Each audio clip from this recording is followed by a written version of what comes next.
Hello, आज मैं आपके बीच शेयर करने जा रहा हूँ अबाउट ब्लड। यानी आज का जो मेरा लेक्चर है वो ब्लड से रिलेटेड है। हम यहाँ पे सीखने की कोशिश करेंगे वो सारे पॉइंट्स जो ब्लड से संबंधित हैं। आई होप आपको जरूर समझ आएगा। चलिए देखते हैं ब्लड।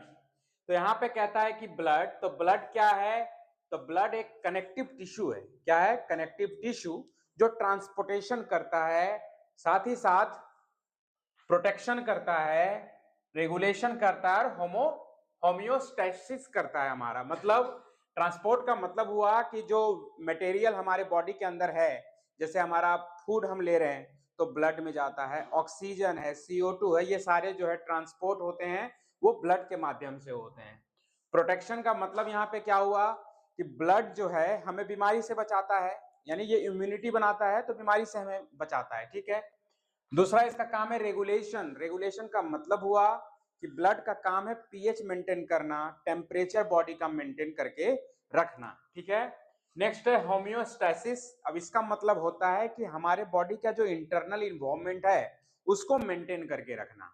तो ये सारा काम है ब्लड का। ध्यान रखें कि ब्लड का पीएच वैल्यू जो होता है वो होता है 7.4। ओके, यहां तक समझ आया। अब देखते हैं इसके दो पार्ट, यानी ब्लड में दो चीजें हैं, यानी ब्लड जो बना है वो दो चीजों से बना हुआ है। एक को बोलते हैं ब्लड प्लाज्मा, दूसरे को बोलते हैं ब्लड सेल। ठीक है। तो ब्लड प्लाज्मा की जो परसेंटेज होती है वो होती है लगभग 55% और ब्लड सेल की जो परसेंटेज होती है वो होती है लगभग 45%। ब्लड प्लाज्मा में जो कंपोजिशन, यानी ब्लड प्लाज्मा में भी जो कंपोजिशन होती है अलग अलग चीजों की, जिसमें से 90 से 92% तक होता है वाटर यानी पानी, 8% लगभग होती है प्रोटीन और 1% होते हैं सॉल्यूट। अब सॉल्यूट में क्या रहता है? तो ग्लूकोज वगैरह रहता है। ठीक है। अब बात आती है कि प्लाज्मा में जो प्रोटीन है वो कौन सा होता है? तो प्लाज्मा में एक प्रोटीन है जिसका नाम है एल्बुमिन, दूसरा नाम है ग्लोबुलिन और तीसरा नाम है फिब्रिनोजेन। एल्बुमिन का यहां पर काम है मेंटेन ऑस्मोटिक प्रेशर। ठीक है। ग्लोबुलिन का काम है इम्यूनिटी, यानी इम्यूनिटी को बचाना, मतलब इम्यूनिटी को बचाना नहीं, मतलब हमारी बॉडी में जो बीमारी वगैरह हो रहा है उसको बचा के रखना। यहां पे है फिर फिब्रिनोजॉन। तो फिब्रिनोजॉन का काम है ब्लड क्लोटिंग में मदद करना। ठीक है। अब यहाँ पे एक फिब्रिनोजॉन डायरेक्ट ब्लड क्लोटिंग में मदद नहीं करता हमारी। यहाँ पे प्लेटलेट्स क्या करता है, एक थ्रोम्बिन नाम का एक केमिकल रिलीज करता है, वो फिब्रिनोजॉन को कन्वर्ट कर देता है फिब्रिन में, और वो फिब्रिन फिर ब्लड सेल को यानी आरबीसी को कलेक्ट कर लेता है और क्लोट करवा देता है। जब हम कट जाते हैं तो खून बहना रुक जाती है, तो वो फिब्रिनोजॉन की मदद से ही होता है। ओके, यहां तक आपको समझ आया। अब हम देखते हैं ब्लड सेल के बारे में। तो यहाँ पे ब्लड सेल जो है 45% होता है। ब्लड सेल तीन तरह के होते हैं, जिसमें पहला है आरबीसी, और आरबीसी को बोलते हैं रेड ब्लड सेल्स। ठीक है। ये होता कैसा है? तो दिखता कैसा है? तो डिस्क शेप। आप लोग डिस्क देखे होंगे, कॉम्पैक्ट डिस्क ऐसे करके होता है, ये ऐसा डिस्क होता है ना, तो ऐसे ही होता है। ठीक है। पिगमेंट मतलब रेड ब्लड सेल्स रेड क्यों है? तो हेमोग्लोबिन की वजह से है। हीमोग्लोबिन क्या है? तो एक तरह का पिगमेंट है, रेड पिगमेंट है जो ऑक्सीजन को कैरी करता है। ठीक है, ये ध्यान रखें। एक हीमोग्लोबिन 4 ऑक्सीजन मॉलिक्यूल को कैरी करता है।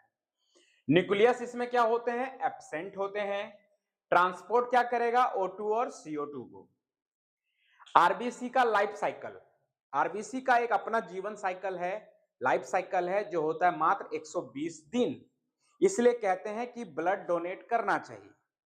क्यों ब्लड डोनेट करना चाहिए? क्योंकि 120 दिन के बाद आरबीसी मरने लगता है, मतलब मरने लगता नहीं, मर जाता है, वो खत्म हो जाता है। यानी हर एक 120 दिन के बाद नया सेल आते रहता है, नया ब्लड सेल तैयार होता है, रेड ब्लड सेल। इसलिए इसकी लाइफ साइकिल मात्र 120 दिन की है। काउंट, यहाँ पे काउंट का मतलब हुआ कि हमारे बॉडी में जो एक नॉर्मल हेल्दी बॉडी है उसमें आरबीसी की मात्रा कितनी होनी चाहिए? तो होनी चाहिए 5 मिलियन पर मिलीमीटर क्यूब। क्या होनी चाहिए? 5 मिलियन पर मिलीमीटर क्यूब।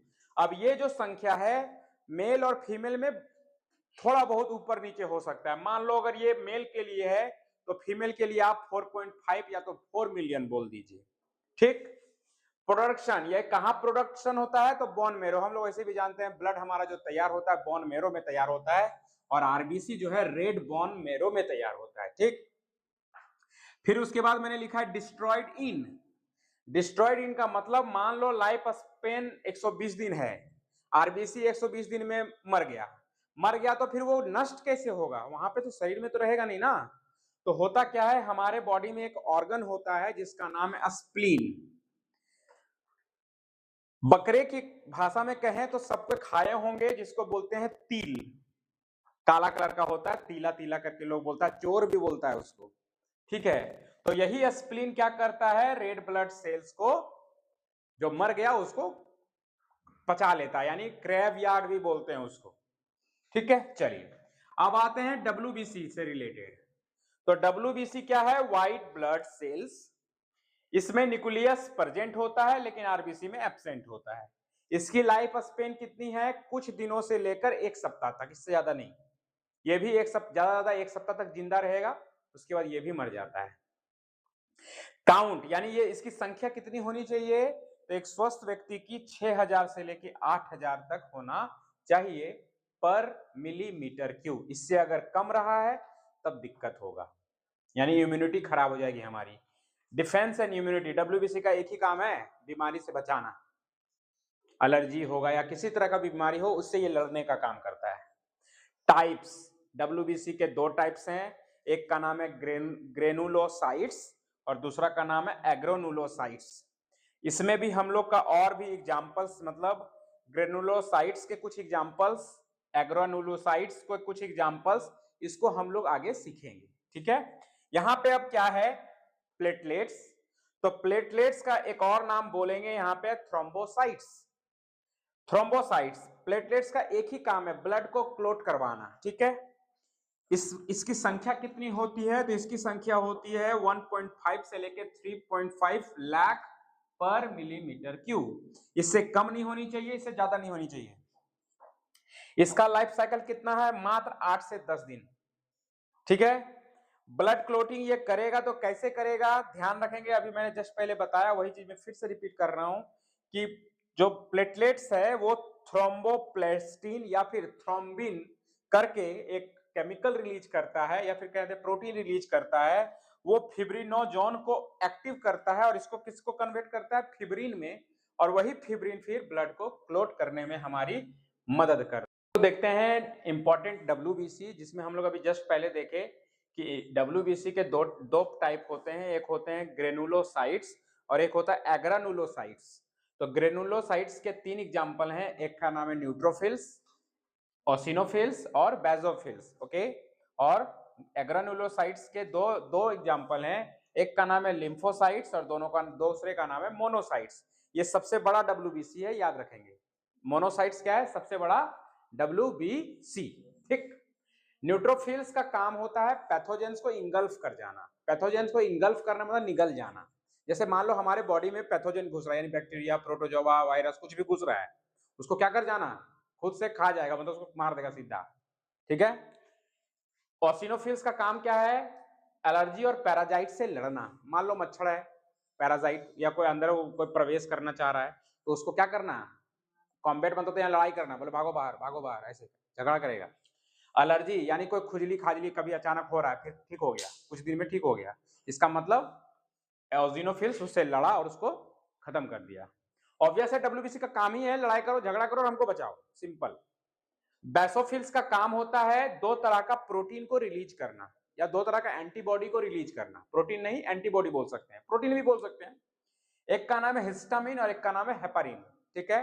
ये 2 तरह के एंटीबॉडी जो हैं, हिस्टामिन का काम है जो हमारी बॉडी में एलर्जी हो रही है उसको रोकना। एलर्जी ना हो उसके लिए क्या यूज करते हैं?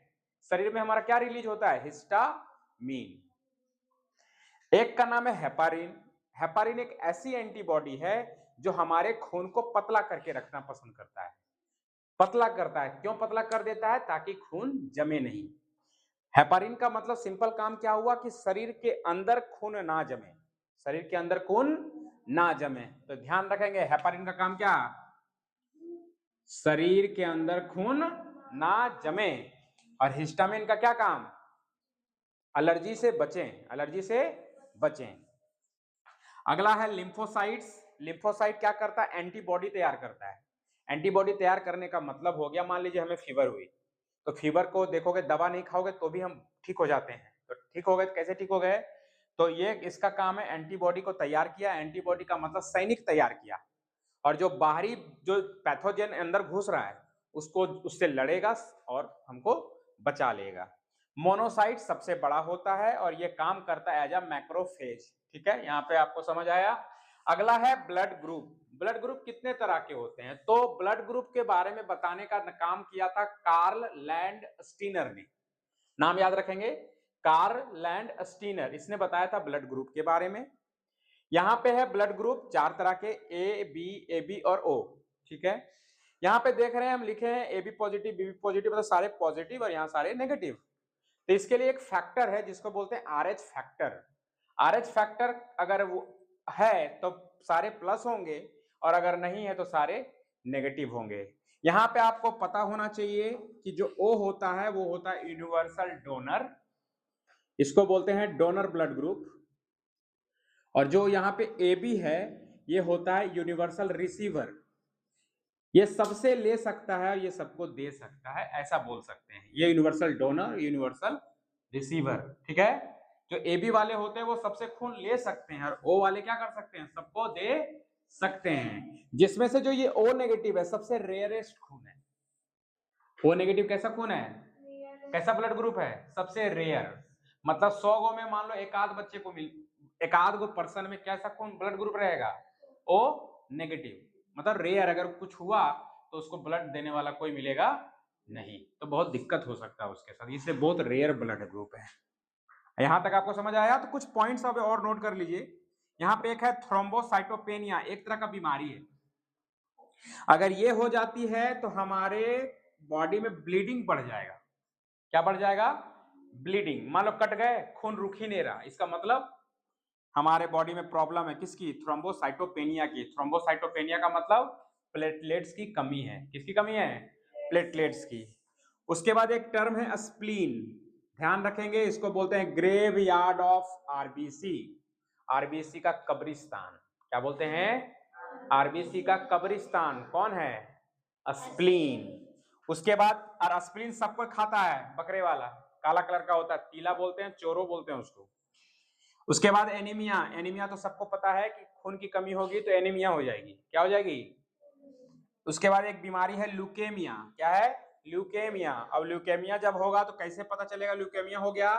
तो वो होता है डब्ल्यूबीसी को कैंसर, डब्ल्यूबीसी में कैंसर हो जाता है। किसमें कैंसर हो जाता है?